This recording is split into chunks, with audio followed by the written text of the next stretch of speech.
পাথর প্রতিমায় পারিবারিক বিবাদের জেরে মর্মান্তিক পরিণতি, স্বামীর হাতে প্রাণ হারালেন স্ত্রী। গভীর রাতের এই ঘটনায় স্তব্ধ গোটা দক্ষিণ দুর্গাপুর গ্রাম। ইতিমধ্যেই অভিযুক্ত স্বামীকে গ্রেফতার করে পুলিশ। যে খবরের দিকে নজর রাখছি, পাথর প্রতিমায় পারিবারিক বিবাদের জেরে মর্মান্তিক পরিণতি, স্বামীর হাতে প্রাণ হারালেন স্ত্রী। গভীর রাতের এই ঘটনায় স্তব্ধ গোটা দক্ষিণ দুর্গাপুর গ্রাম। ইতিমধ্যেই অভিযুক্ত স্বামীকে গ্রেফতার করেছে পুলিশ। মৃত গৃহবধূর নাম অনুপমা হালদার। স্থানীয় সূত্রে খবর, স্বামী অনুপম প্রসাদ হালদারের সঙ্গে দীর্ঘদিন ধরেই তার সম্পর্ক ছিল তিক্ত। পেশায় পরিযায়ী শ্রমিক অনুপ কেরালেই থাকতেন। বাড়িতে ফিরলেই শুরু হতো অশান্তি। অভিযোগ, শুক্রবার গভীর রাতে পারিবারিক কলহ চরম পর্যায়ে পৌঁছালে ধারালো অস্ত্র দিয়ে অনুপমাকে এলোপাথারি কোপাতে শুরু করেন অনুপ প্রসাদ।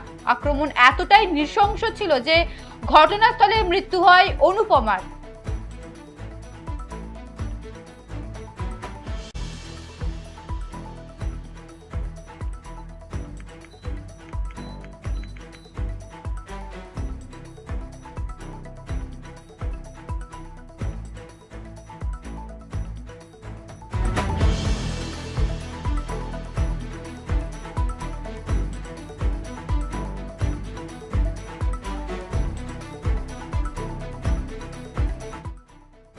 যে খবরের দিকে নজর রাখছিলাম, পাথর প্রতিমায় নৃশংসতা, পরিযায়ী শ্রমিক স্বামীর হাতে খুন হলো স্ত্রী। পাথর প্রতিমায় পারিবারিক বিবাদের জেরে মর্মান্তিক পরিণতি, স্বামীর হাতে প্রাণ হারালেন স্ত্রী। গভীর রাতের এই ঘটনায় স্তব্ধ গোটা দক্ষিণ দুর্গাপুর গ্রাম। ইতিমধ্যেই অভিযুক্ত স্বামীকে গ্রেফতার করে পুলিশ। মৃত গৃহবধূর নাম অনুপমা হালদার। স্থানীয় সূত্রে খবর, স্বামী অনুপ প্রসাদ হালদারের সঙ্গে দীর্ঘদিন ধরে তিক্ত সম্পর্ক ছিল তার। পেশায় পরিযায়ী শ্রমিক অনুপ কেরালায় থাকলেও বাড়িতে ফিরলেই শুরু হতো অশান্তি। অভিযোগ, শুক্রবার গভীর রাতে পারিবারিক কলহ চরম পর্যায়ে পৌঁছালে ধারালো অস্ত্র দিয়ে অনুপমাকে এলোপাথারি কোপাতে শুরু করেন অনুপ প্রসাদ। আক্রমণ এতটাই নৃশংস ছিল যে ঘটনাস্থলে মৃত্যু হয় অনুপমার।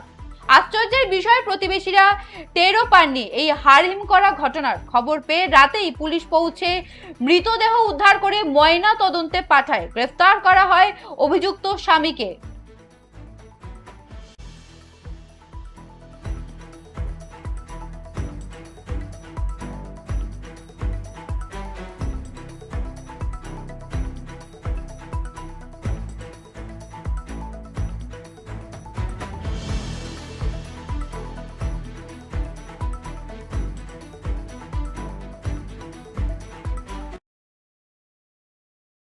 মনে হচ্ছে তোমার কে হয়? মা। মা, তুমি কি করো? এটা ঠিকঠাক ভাবে বলে। আচ্ছা। তারপরে বাড়ি পড়াশোনা করে। কি ঘটনা ঘটেছে তুমি জানো? আমি কাজে ছিলাম, কালকে রাত্রেবেলা হঠাৎ খবর এলো যে মাকে পাড়া থেকে একজন রাজা হালদার ডাক নাম বলে সে ফোন করে বলছে যে তোর মাকে কুপিয়ে কুপিয়ে খুন করেছে। কে মা করেছে? আর নেই।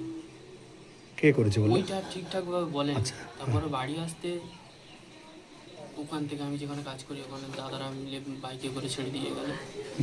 রাত্রে এসে দেখছি এই অবস্থা। রক্ত তো পড়ে আছে। রক্ত পড়ে আছে, মানে আমাদের বাড়িতে ছাগল চাষ আছে, মানে 7-8টা যা আছে তা প্রত্যেকদিন ধোঁয়া দেওয়া হয়, মশা ধোঁয়া দেওয়া হয়। টিভি রিচার্জ নেই। মা গল্প করতে যায় একটু, একটা বাড়ির সাথে ভালো সম্পর্ক আছে। প্রত্যেকদিন যেরকম যায় ওইরকম ধোঁয়া দেখে, মশা তো ধোঁয়া দেখে একটু বাইরে দিয়ে গিয়েছে, যাবে বলে ভাবছিল। ধোঁয়া দেখতে গিয়েছে আর পিছন থেকে নাকি কে মেরেছে, মাথায় আঘাত করেছে। আঘাত করার পর তারপরে কি হয়েছে আমি জানি না। আমি আসলাম, দেখে আমি নিজেকে সামলাতে পারলাম না। তারপরে ঘরে কাউকে ঢুকতে দিল না পুলিশরা।